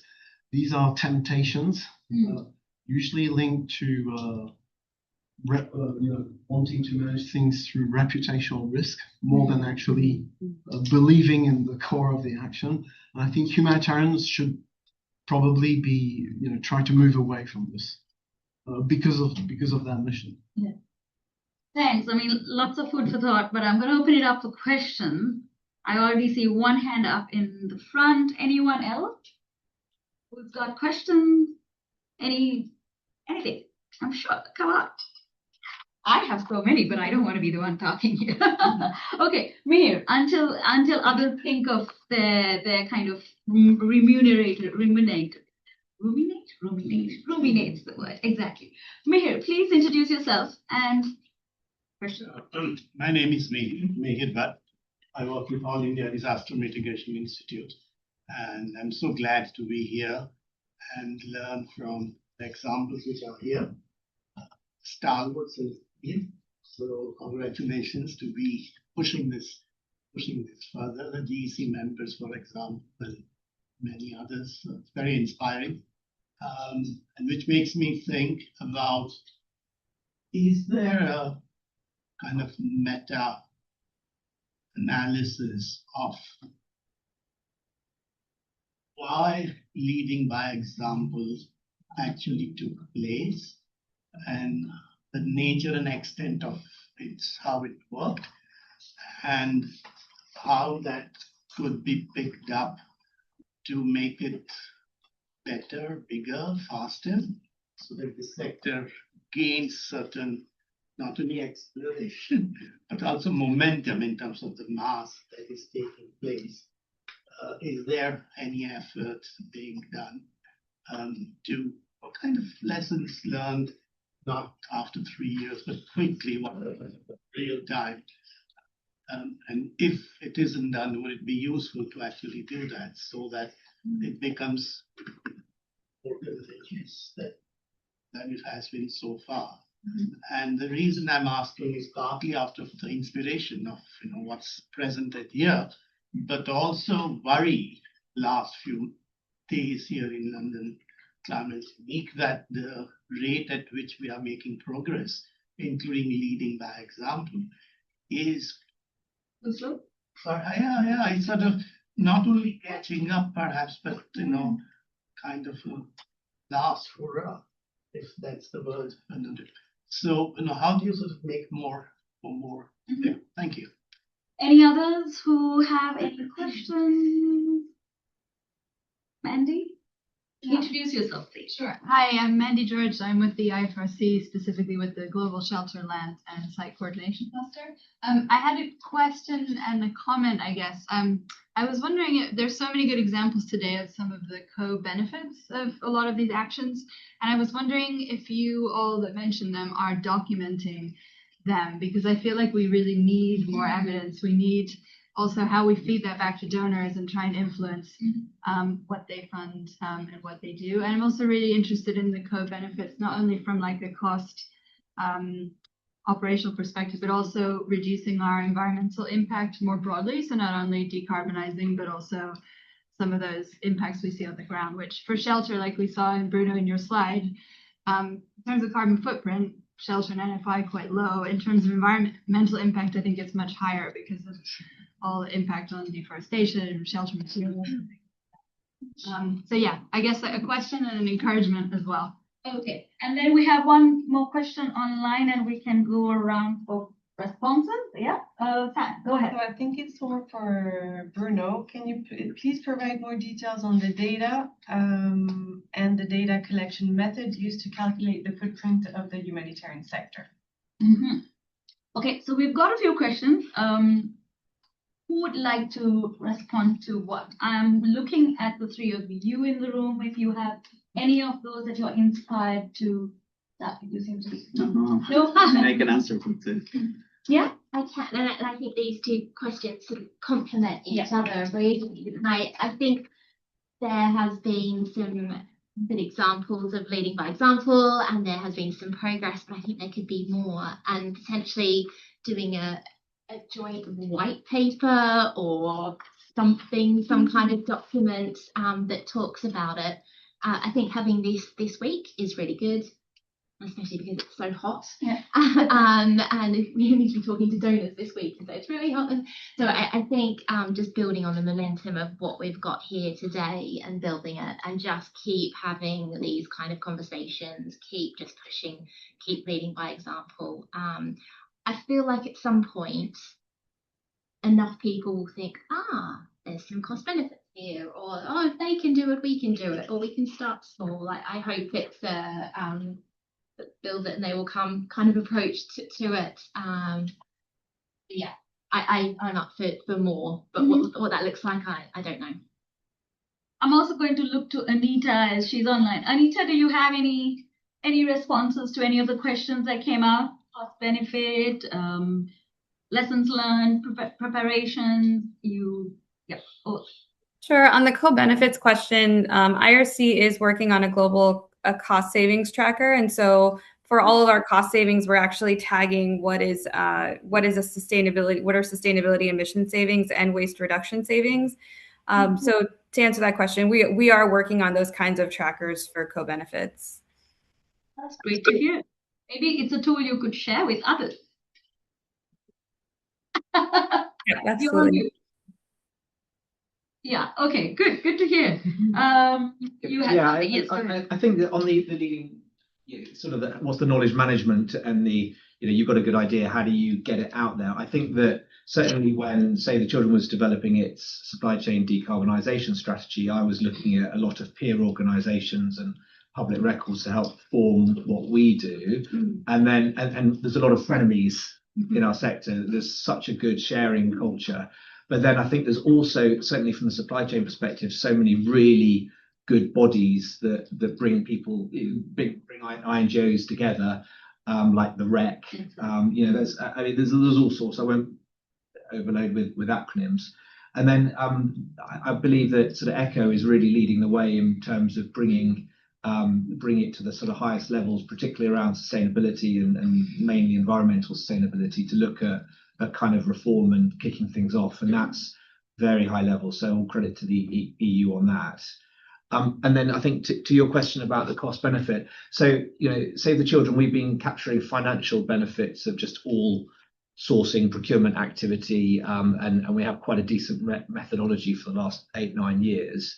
And then what I did a couple of years ago was try to weave in sustainability benefits into that, so that whenever you're doing something clever in a country, you can record how many transition to women-owned businesses or reduced production of packaging. I didn't get great take up on it. I think it was quite complicated, and I couldn't find a way to make it simple. And then now, when it comes to hardcore emissions reporting, we've got a service provider that we use, and there is facility, and obviously the scope 3.1 is based on our spending with suppliers. There is a facility that if we decarbonise, we can lower that for that supplier or that subcategory. But again, we're not mature enough to be doing that much at the moment, if at all. So, it's work in progress and it's quite complicated, I'd say. Yeah. I'm going to be a bit critical of the humanitarian community or organizations. I think sometimes we work a lot in silos, and sometimes it's complicated to share those lessons learned. I mean, UN agencies as well, that's another world. But I've been trying to gather information from them for the last 2-3 years on what they're doing in terms of authorization, which tools they use. I don't know if it's data management, confidentiality, etc. It's complicated, but also NGOs. I mean, sometimes NGOs are a bit reluctant to share. We don't know, this advanced, we want to show it to the donor, etc. So sometimes it's complicated.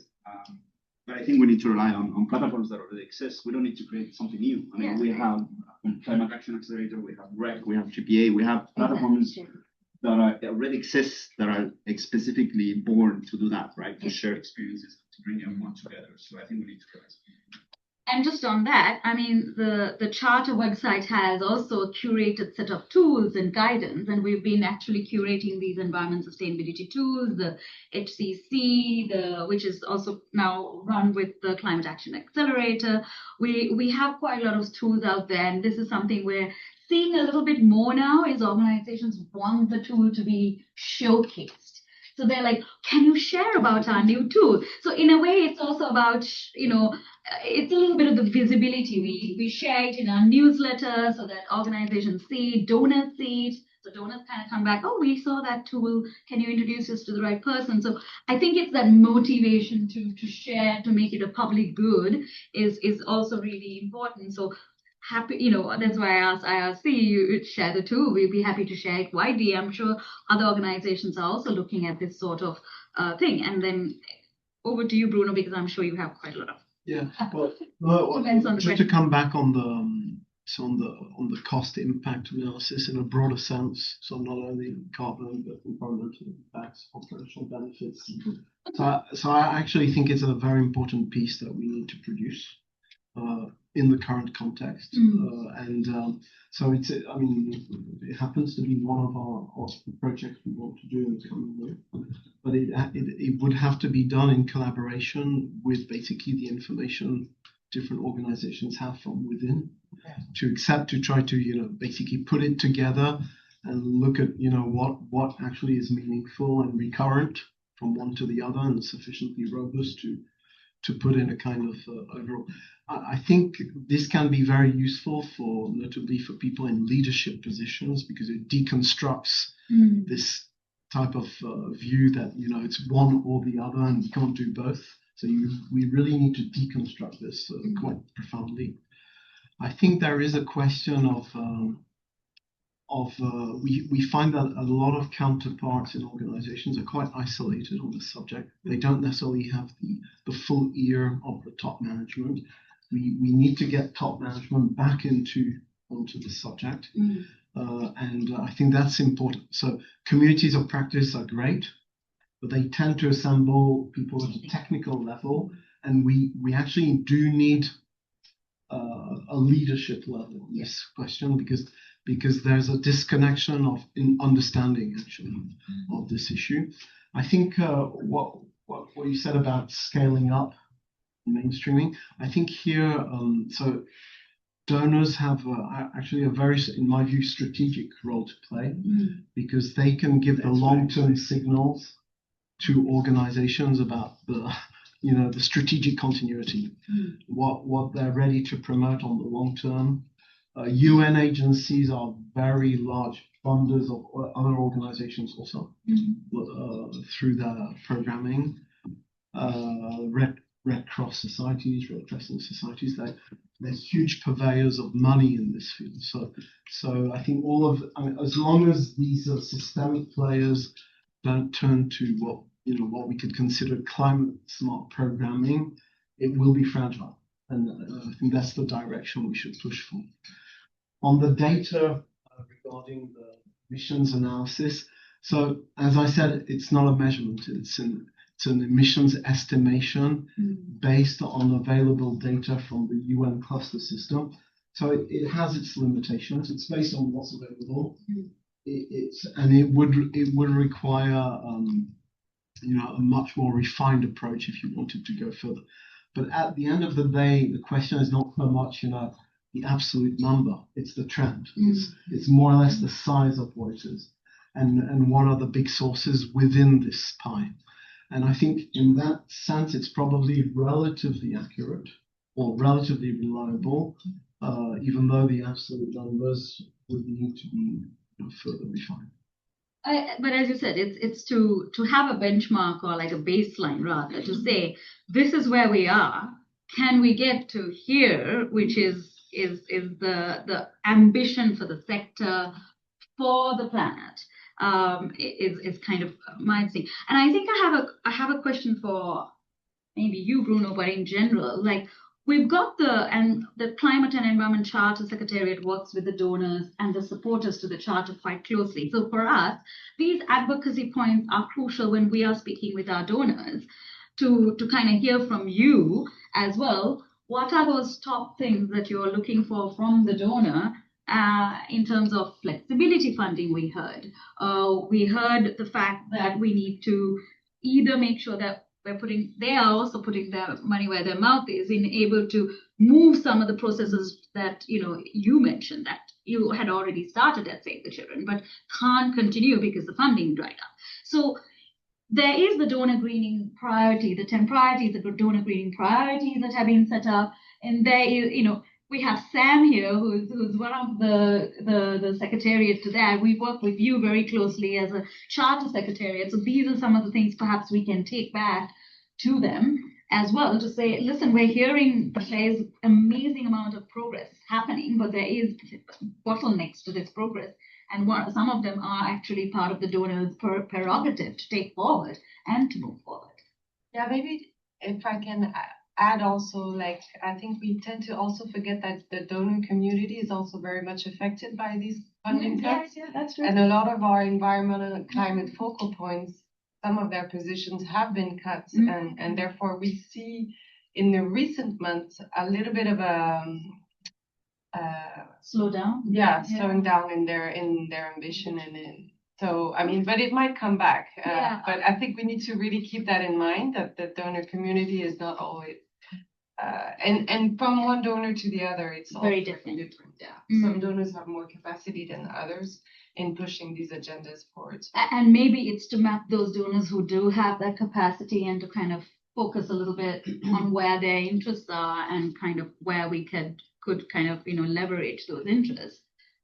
Yeah, and I think like putting the financial savings and argument forward is really the way that we're going to get the donor community back engaged. Yeah, I mean, that's key.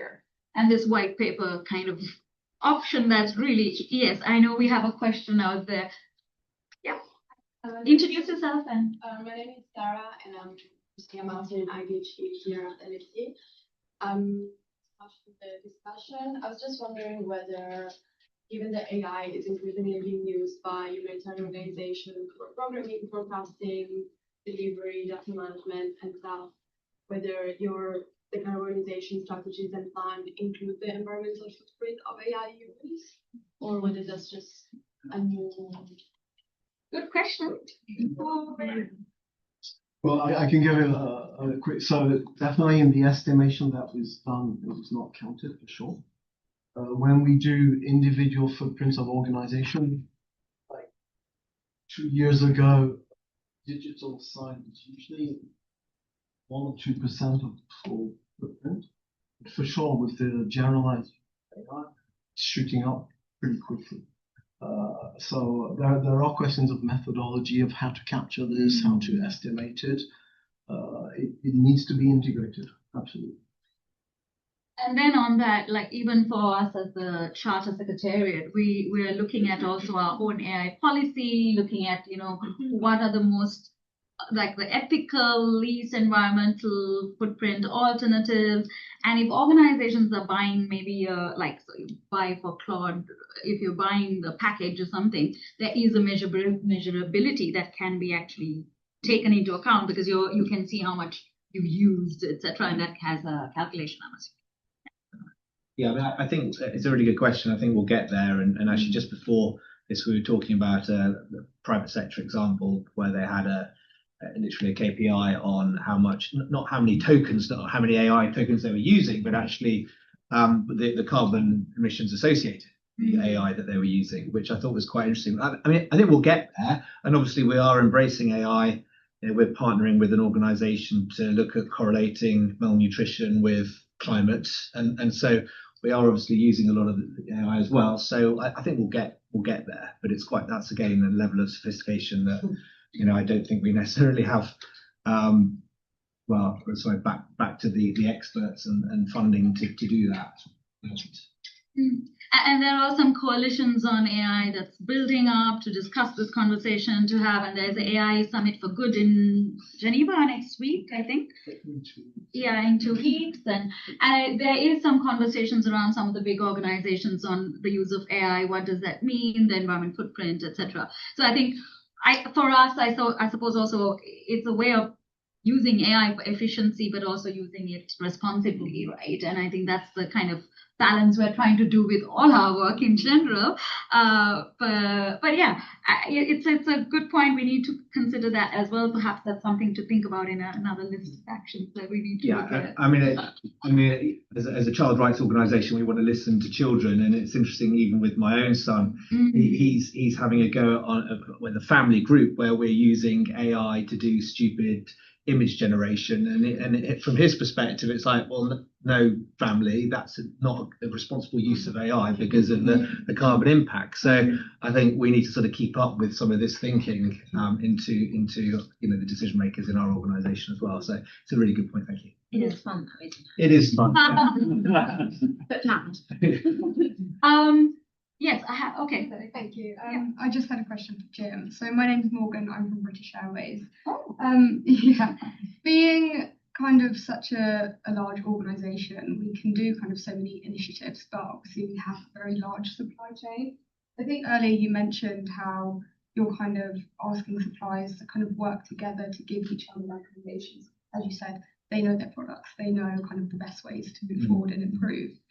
And I just wondered, I don't know if you would know, but do you know how beneficial your suppliers have found that, kind of helping each other, giving each other recommendations on how to improve?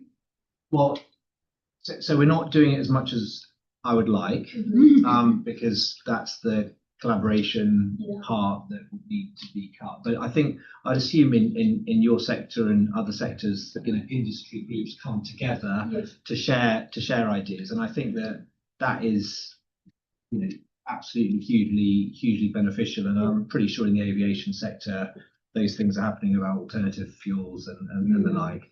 So I don't necessarily always think it's necessarily the customer's responsibility to bring those tables together, but absolutely that sort of knowledge sharing I think should be there, and very sort of open-minded. But I think we've also got to remember that when we deal with suppliers, right, they sort of, building on the point I made earlier, that they have got R&D departments, they have got a lot of talent in their organisation, and so how you listen to that, hear them, rather than kind of saying in a proposal, this is what we want, or give space for them to counter propose and incorporate that. So absolutely, there's a lot of innovation that should and can come from the private sector and from suppliers. I remember, and I'm not sure if it's you guys were working, Climate Action Accelerator working with ICRC, they had a huge back and forth with suppliers on a very specific specifications for lamps and tarpaulin, so many products, and they actually had conversations with multiple suppliers to kind of get it going, because one supplier was also not able to produce all of that. But that's a big organization who's done that. But can I, sorry, just but on that though, I think that creating green specs to nth level of detail, I think is not necessarily the answer. I think it's giving advice against different product types, what sustainable alternatives could be, and keeping it quite high level rather than quite restrictive.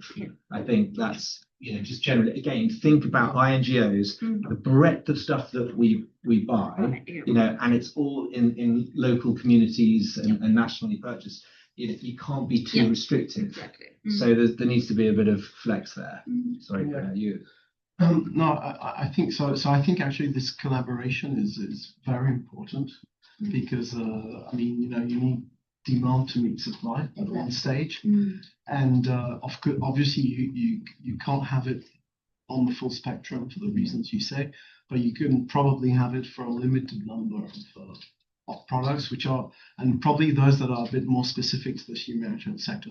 And I think so some organizations have these types of dialogues, and they're usually very useful. I mean, we see some suppliers, they're ready to move forward significantly on certain aspects, but they need a demand. So at one stage you need the two to basically meet, and what we've seen, I mean, on the few experiences we've seen, we see that sometimes the regulations of organizations actually go against dialogue, because that through their procurement procedures, they're not allowed to have a dialogue with a supplier. And that's specifically true for the UN system. It actually is, and it's a public system, it's very regulated, strong rules, for good reasons also. But the problem is we see that some of these rules sometimes are counterintuitive, because they withhold progress. And so here again, there's a question of how do you create the space which actually benefits to furthering these goals without while respecting certain principles. And I think it's a whole challenge in front of us. Thank you. We're at time, and I was meant to give 10 minutes for a wrap up, but I think this conversation is what is really interesting, to hear from the speakers, to hear from all of you, and I know some of you have to run for other sessions. So I am going to hand over to Dec and to Bruno for the last feedback, comments, wrap up, and over to you, Ed. Thank you so much. I'll keep it as brief as possible, but thank you to the panelists, and thank you, for facilitating. Really interesting to hear what different DC members are working on. I hope what this session highlights is the importance of coordination and collective action. No one agency, no one organisation can tackle these issues alone. The size of the challenge is obviously huge. At the DEC, obviously the expertise and the capacity sits with our members, but what we can do as a funder is convene, bring people together to learn, to share, create that safe space where people feel comfortable sharing with others, overcoming the silos that you mentioned, Ibrahim, and make sure that our funding acts as an enabler to encourage best practice and to make sure that we're always learning and improving. We heard the different stages and different areas of progress that organisations have. It's great to come together and to, compare notes and learn from one another. Obviously, the funding cuts are enormously challenging, and I think the space that the DEC provides is even more valuable in this current moment. And one of the things we're exploring is the idea with our members is the idea of more joined up programming, things like on logistics and procurement, and the possibility of increasing efficiency and sort of pooling resources and pooling different putting together different systems. I think also another thing to highlight is that greening the response also complements other reform and policy agendas. We've mentioned localization, but also things like cost efficiency as well. So there's real, in terms of telling the story, there's some really good complementarities there. As a funder, we are very keen to continue this work with our members, and also through our connection with the Climate Environment Charter and our relationship with other funders and donors, continue this conversation and push for change. So thank you very much for your time, and I hope it's the beginning of an ongoing conversation and learning on these issues. Yeah. Bruno, any last words? Well, simply to thank everybody for having come there. I think it proves that when you put collective intelligence together, you actually put the conditions to move forward. And I think there were a lot of ideas shared around the table, and which would deserve follow-up. And just to say that if we happen to contact one of the other participants afterwards, if you want to dig further on these questions. And thanks, Anita, for joining us from so early morning online. Thank you so much. And thanks, everyone, for those who are participating online as well. Please don't hesitate to connect with Climate Action Accelerator if you have any further questions. The recording will be online, Sam? Yeah. And the recording will be online and will be shared. So thank you, everyone. Good afternoon and keep cool.